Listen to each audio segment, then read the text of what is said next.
आज जल्दी है सर, आज जो राष्ट्रीय दूध दिवस रखा गया है, अमूल का दूसरा नाम है दूध, इसके बारे में आप क्या कहना चाहेंगे? नहीं, स्वाभाविक तौर से राष्ट्रीय दुग्ध दिवस सब किसानों की मेहनत का जो परिणाम है, भारत विश्व में नंबर 1 दूध उत्पादक देश बना, उसको सेलिब्रेट करने का है। और साथ में हमें ये भी विज़न देखना है कि आगे जाके भारत किस तरह से डेयरी टू द वर्ल्ड बन पाए।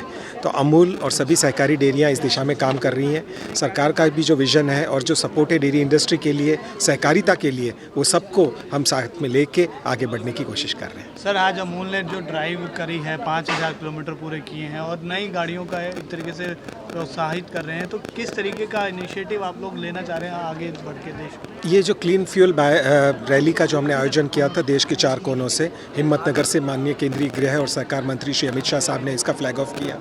कलकत्ता से रैली चली, जम्मू से चली और पुणे से चली। तो ये चारों रैलियों का संदेश यही था कि सस्टेनेबिलिटी और सर्कुलर इकोनॉमी में डेयरी इंडस्ट्री का क्या रोल है।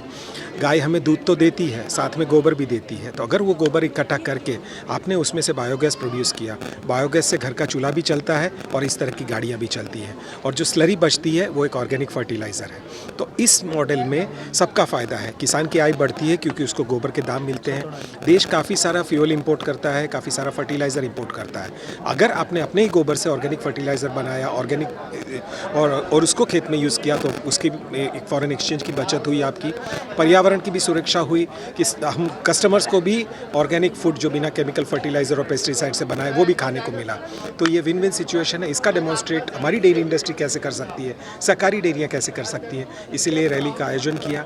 सबसे महत्व की बात है कि ये रैली का समापन हमने दिल्ली में किया, और आज जहाँ पे इस अवसर पे जब केंद्रीय हमारे मंत्रालय में नेशनल मिल्क डे का सेलिब्रेशन हो रहा है, और साथ ही में दिल्ली में इंटरनेशनल कोऑपरेटिव अलायंस का वार्षिक अधिवेशन भी हो रहा है। ये ग्लोबल कॉन्फ्रेंस उनके इतिहास में 130 साल के इतिहास में पहली बार भारत में हो रही है, और 2025 को यानी अगले साल को इंटरनेशनल ईयर ऑफ कोऑपरेटिव्स, ये यूनाइटेड नेशंस ने जो कहा उसकी घोषणा माननीय प्रधानमंत्री जी ने कल की।